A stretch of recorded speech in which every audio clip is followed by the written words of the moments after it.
Pay scale বেতন কাঠামো নিয়ে তারেক রহমানের সাথে অর্থমন্ত্রীর দীর্ঘ ফোন আলাপ ফাঁস, শীঘ্রই কার্যকর গেজেট। তো দর্শক, নবম পে স্কেলের আজকের সবচেয়ে গুরুত্বপূর্ণ ব্রেকিং নিউজটি শেষ পর্যন্ত দেখুন এবং শুরুতেই চ্যানেলটি সাবস্ক্রাইব করে রাখুন পরবর্তীতে নবম পে স্কেলের সকল আপডেট সবার আগে পেতে।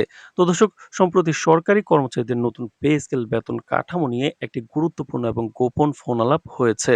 ফোন আলাপে তারেক রহমান সরাসরি অর্থমন্ত্রীর সঙ্গে যোগাযোগ করে ঈদের আগে দেশের সরকারি কর্মচারীদের বেতন কাঠামো প্রজ্ঞাপন করার তাগিদা দিয়েছেন।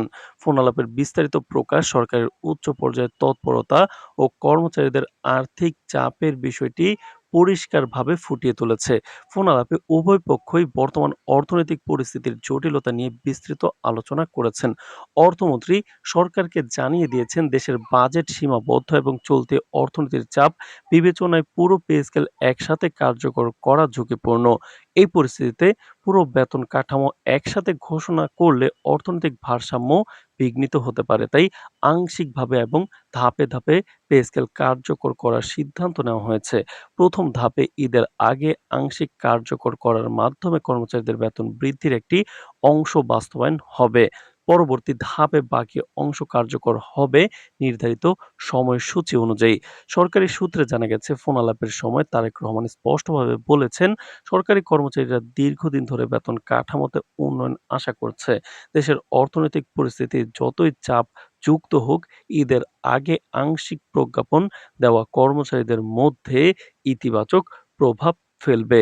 তো দর্শক, ভিডিওটির এই মুহূর্ত পর্যন্ত যারা দেখছেন চ্যানেলটি সাবস্ক্রাইব করে রাখুন পরবর্তীতে নবম পে স্কেলের সকল আপডেট সবার আগে পেতে।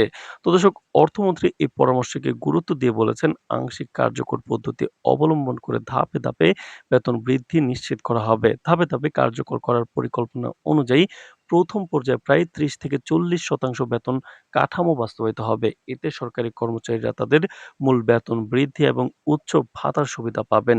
পরবর্তী পর্যায়ে বাকি ৬০-৭০% ধাপে ধাপে কার্যকর করা হবে, যা সম্পূর্ণ পে স্কেল বাস্তবায়ন নিশ্চিত করবে। সরকার এই ধাপে ধাপে পদ্ধতিকে সংশ্লিষ্ট বিভাগের আর্থিক ভারসাম্য রক্ষা এবং কর্মচারীদের আর্থিক সুবিধা নিশ্চিত করার একটি যৌক্তিক পদক্ষেপ হিসেবে দেখছে। এক কর্মকর্তা সাংবাদিকদের জানিয়েছেন, এই পদক্ষেপ শুধুমাত্র কর্মচারীদের জন্য নয়, দেশের বাজেটের জন্য অত্যন্ত গুরুত্বপূর্ণ। পুরো পে স্কেল একসাথে কার্যকর করলে অর্থনৈতিক চাপ বৃদ্ধি পেত। ধাপে ধাপে কার্যকর করার মাধ্যমে আমরা বাজেটের ভারসাম্য বজায় রাখতে পারবো এবং কর্মচারীদের প্রয়োজনীয় বেতন বৃদ্ধি নিশ্চিত করতে পারবো। ফাঁস হওয়া ফোন আলাপ অনুযায়ী সরকারি বিশ্লেষকরা মনে করছেন, ঈদের আগে আংশিকভাবে পে স্কেল কার্যকর করার সিদ্ধান্ত কর্মচারীদের মধ্যে আস্থা এবং সন্তুষ্টি বৃদ্ধি করবে। এটি শুধুমাত্র আর্থিক সুবিধা নয়, বরং সরকারের প্রতি আস্থা এবং দেশের অর্থনৈতিক স্থিতিশীলতার জন্য গুরুত্বপূর্ণ। তো দর্শক, প্রত্যক্ষদর্শী এবং সরকারি সূত্র থেকে জানা গেছে, ফোন আলাপের সময় দুই পক্ষই বিষয়টি স্বচ্ছভাবে আলোচনা করেছেন। যেখানে বলা হয়, যদি পুরো বেতন কাঠামো একসাথে দেওয়া হয় তাহলে বাজেটের উপর চাপ পড়বে। তাই ধাপে ধাপে কার্যকর করাই যৌক্তিক। এছাড়াও ফোন আলাপে সরকারের উচ্চপদস্থ কর্মকর্তারা নতুন পে স্কেল কার্যকর করার সময়সূচি এবং প্রক্রিয়া নিয়ে বিস্তারিত নির্দেশনা পেয়েছেন। অন্যদিকে রাজনৈতিক বিশ্লেষকরা মনে করছেন, এই পদক্ষেপ শুধুমাত্র কর্মচারীদের জন্য নয়, সামগ্রিকভাবে দেশের অর্থনৈতিক এবং রাজনৈতিক প্রেক্ষাপটেও ইতিবাচক প্রভাব ফেলবে। তারা বলছেন, ঈদের আগে আংশিকভাবে পে স্কেল কার্যকর করা সরকারের প্রতি মানুষের আস্থা বৃদ্ধি করবে। এটি একটি সুসংগঠিত পদক্ষেপ যা আর্থিক চাপ এবং সামাজিক চাপ উভয়কেই সামলাবে। তো দর্শক, ভিডিওটির এই মুহূর্ত পর্যন্ত যারা দেখছেন চ্যানেলটি সাবস্ক্রাইব করে রাখুন পরবর্তীতে নবম পে স্কেলের সকল আপডেট সবার আগে পেতে। সরকারি সূত্র আরও জানিয়েছে, ধাপে ধাপে পে স্কেল কার্যকর করার সময় সমস্ত বিভাগ এবং জেলা পর্যায়ে বিস্তারিত পরিকল্পনা অনুসরণ করা হবে। এতে সরকারি কর্মচারীরা নিয়মিত এবং পর্যাপ্ত বেতন বৃদ্ধি পাবেন এবং দেশের অর্থনৈতিক স্থিতিশীলতাও বজায় থাকবে। প্রথম ধাপের পর পরবর্তী ধাপগুলো বাস্তবায়ন হবে, যা কর্মচারীদের মধ্যে দীর্ঘমেয়াদী সুবিধা নিশ্চিত করবে।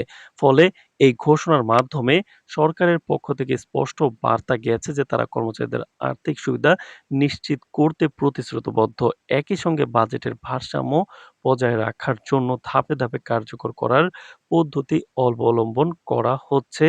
আশা করা যাচ্ছে, ঈদের আগে আংশিক প্রজ্ঞাপন এবং বেতন কাঠামো কার্যকর করার ফলে সরকারি কর্মচারীরা সন্তুষ্ট হবেন এবং দেশের অর্থনৈতিক পরিস্থিতিতেও ইতিবাচক প্রভাব ফেলবে। তো দর্শক, ভিডিওটির এই মুহূর্ত পর্যন্ত যারা দেখছেন চ্যানেলটি সাবস্ক্রাইব করে রাখুন পরবর্তীতে নবম পে স্কেলের সকল আপডেট সবার আগে পেতে। আজ এ পর্যন্তই, ধন্যবাদ।